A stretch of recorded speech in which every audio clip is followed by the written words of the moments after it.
Olá, bom dia meus caros irmãos e irmãs, queridos devotos e devotas de Santo Antônio, paz e bem. Chegamos mais uma vez ao seu lar, levando as mensagens do Evangelho no dia a dia. Hoje, nesta segunda, iniciamos as reflexões da 33ª semana do Tempo Comum. Iniciando nesse dia 20, então, as reflexões a partir do Evangelho de Lucas, capítulo 18, versículos de 35 até 43. Quando Jesus se aproximava de Jericó, um cego estava sentado à beira do caminho, pedindo esmolas.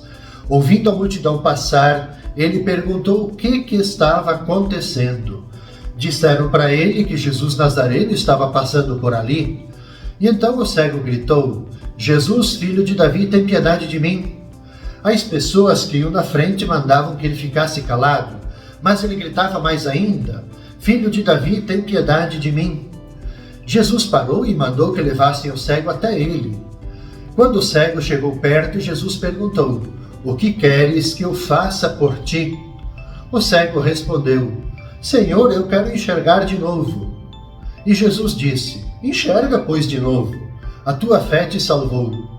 E no mesmo instante o cego começou a ver de novo e seguia Jesus, glorificando a Deus. Vendo isso, todo o povo deu louvores a Deus. Um belíssimo evangelho para nós iniciarmos a semana. O que nos narra? Primeiro, movido pela fé. O cego de Jericó, ao saber que Jesus de Nazaré estava passando, começa a gritar, pedindo para Jesus piedade. Ele não conta com a solidariedade dos que estão ao redor de Jesus. Certamente, também não conta com solidariedade dos que estão próximo dele. Ao contrário, querem silenciá-lo. É a prática, no fundo, prática mais comum na nossa sociedade. Em vez de a gente socorrer os marginalizados, nós acabamos considerando eles inconvenientes na vida social. Estão atrapalhando. E nós como que silenciamos. E em favor do cego de Jericó, aí sim vem a sensibilidade de Jesus. Tem um bom ouvido, porque escuta, e tem um bom coração. Chama ele. Faz essa parada e manda ele se aproximar dele. Jesus lhe dá mais do que uma simples esmola. Restitui para ele visão, e o cego passa a ver, mas uma visão dupla. Dupla, porque Jesus enxerga o cego, aliás, enxerga Jesus agora com os olhos físicos, mas também enxerga Jesus a partir dos seus olhos de fé. Tanto assim que o Evangelho termina dizendo que ele dá glórias a Deus e segue Jesus junto, Segue o caminho de Jesus. Penso que há uma provocação desse Evangelho para cada um de nós. Qual é o tipo de cegueira que nos afeta? Há uma outra concepção nesse Evangelho que é bom a gente refletir também. Porque esse trecho do Evangelho também leva a gente a refletir sobre a força da oração. O cego, ele grita alto, insiste gritando alto, reza, aquela manifestação, Jesus, filho de Davi, tem piedade de mim, mas eu costumo dizer, mais do que um grito, é uma grande oração que o cego faz. E escutado o seu grito, sua oração ela se torna louvor que se alarga a todo o povo. O Evangelho, novamente, ele conclui dizendo que o cego seguia Jesus glorificando a Deus. E todo o povo, ao ver isso, também deu louvores a Deus. Penso que aqui há um chamado para nós, no sentido de que nós podemos e devemos fazer oração sempre, de súplica, não para tentar forçar a Deus a nos dar aquilo que nós desejamos, aquilo que nós queremos, mas para lhe prestarmos a homenagem de lhe pedir o que julgamos importante para nós, deixando então para ele sempre a decisão de nos dar ou não o que pedimos. Por que isso? Porque só ele sabe qual é o nosso verdadeiro bem. Mas há duas condições para que a oração de súplica ela seja efetivamente escutada. Que estejamos conscientes de precisar da ajuda do Senhor, como cego. E que tenhamos uma grande confiança, novamente, como cego.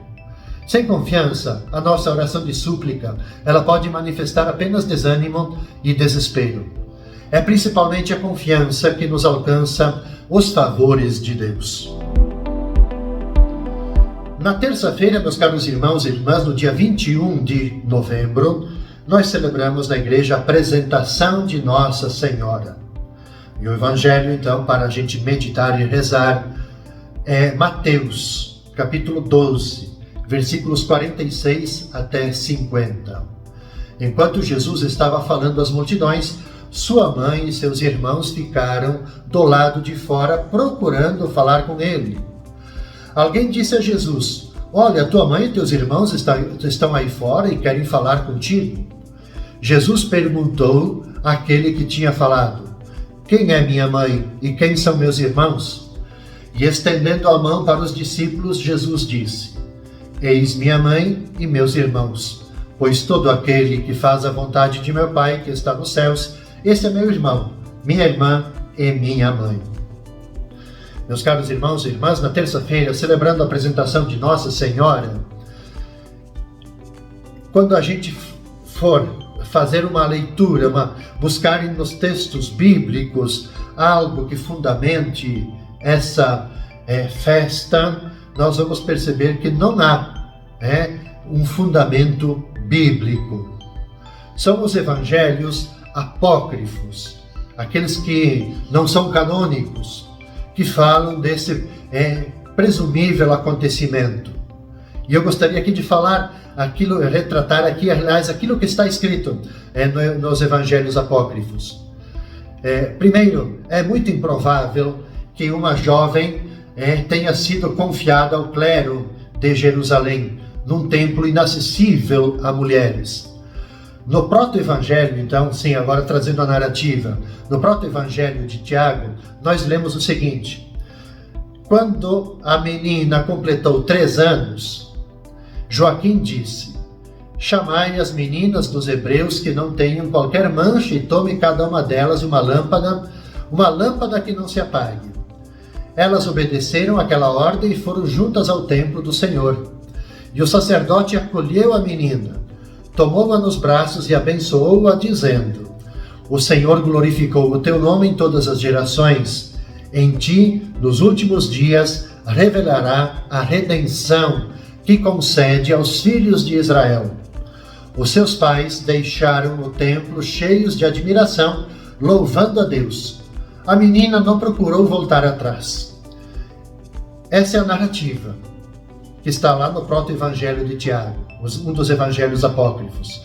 A gente pode dizer, primeiramente, sim, é tudo bonito a forma como está ali narrada, mas é tudo muito sobrenatural.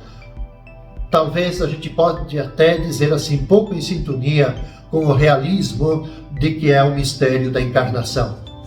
De qualquer forma, sem levar em conta as edificantes histórias dos evangelhos apócrifos, nós podemos entrever uma clara mensagem que emerge da festa da apresentação de Nossa Senhora.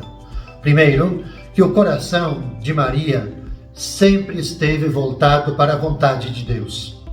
Então, o sentido fundamental é este da festa. Maria está sempre na presença do Senhor, integralmente dedicada ao seu serviço, crescendo na consciência de si e da sua missão.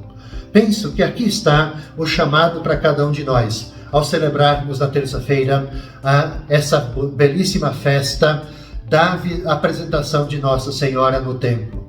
De que nós, como Maria, possamos também ter o nosso coração sempre voltado para Deus. Nosso coração aberto para acolher aquilo que Deus pede para nós, aquilo que Deus nos reserva. E também de nós procurarmos viver na nossa vida na presença do Senhor, nos dedicando sempre ao seu apostolado, ao seu serviço. E de nós também buscarmos crescer na consciência de si, da nossa consciência, e também tomar consciência de qual é a nossa missão, a nossa participação neste mundo. E na quarta-feira, meus caros irmãos e irmãs, no dia 22 de novembro, nós vamos rezar e refletir com o Evangelho de Lucas, o capítulo 19, versículos 11 a 28. Jesus acrescentou uma parábola porque estava perto de Jerusalém e eles pensavam que o reino de Deus ia chegar logo. E então Jesus disse: um homem nobre partiu para um país distante a fim de ser coroado rei e depois voltar.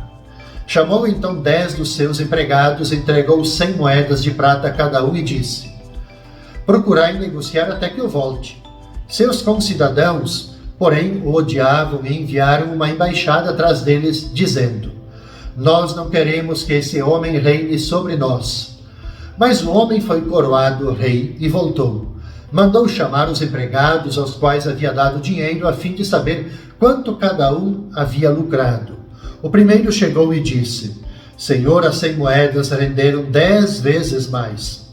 O homem disse: muito bem, servo bom. Como foste fiel em coisas pequenas, recebe o governo de 10 cidades. O segundo homem chegou e disse: Senhor, as 100 moedas renderam 5 vezes mais. O homem disse também a este: recebe tu também o governo de 5 cidades. Chegou outro empregado e disse: Senhor, aqui estão as tuas 100 moedas que guardei num lenço, pois eu tinha medo de ti, porque és um homem severo. Recebes o que não deste e colhes o que não semeaste. O homem disse: servo mau, eu te julgo pela tua própria boca. Tu sabias que eu sou um homem severo, que recebo o que não lhe dei e colho o que não semeei. Então, por que tu não depositaste meu dinheiro no banco? Ao chegar, eu retiraria com juros. Depois disse aos que estavam aí presentes: tirai dele as 100 moedas e dai-a àquele que tem 1000. Os presentes disseram: Senhor, este já tem 1000 moedas. Ele respondeu: eu vos digo, a todo aquele que já possui será dado mais ainda, mas aquele que nada tem será tirado até mesmo o que tem. E quanto a esses inimigos que não queriam que eu reinasse sobre eles, trazei-os aqui e matai-os na minha frente. E Jesus caminhava à frente dos discípulos, subindo para Jerusalém.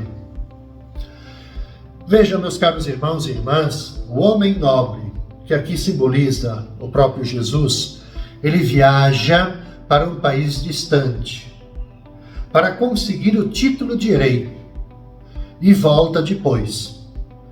Essa expressão toda é o quê?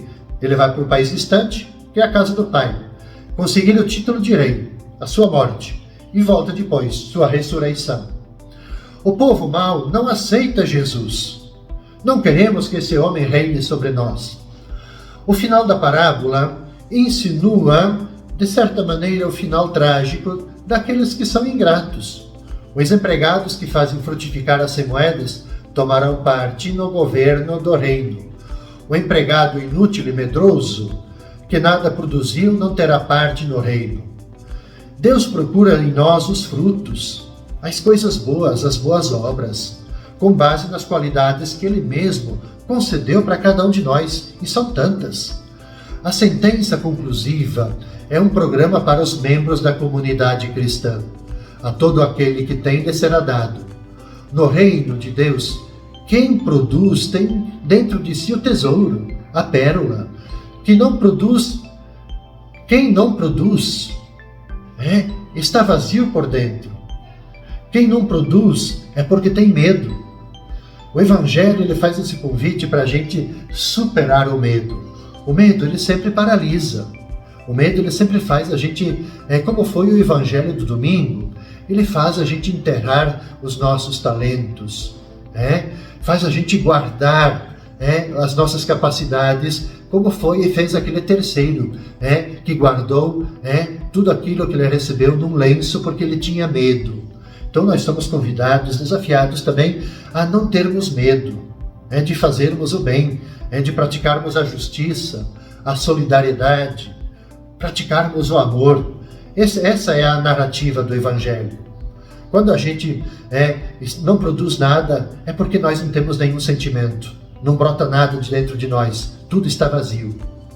Pedimos então, caros irmãos e irmãs, ao concluirmos essa reflexão, que o Senhor Deus livre a gente do medo de arriscar e perder, do medo de não estar à altura das obrigações nossas, do medo de a gente fracassar. Não sei quantas moedas são confiadas a cada um de nós, a mim, a você, mais do que ficar a contá-las, para verificar se ainda tenho todas, vamos pedir que o Senhor nos ajude a utilizá-las com generosidade e responsabilidade ao serviço dos irmãos, ao serviço do reino. Com essa meditação, concluo, caros irmãos e irmãs, essa primeira parte do itinerário.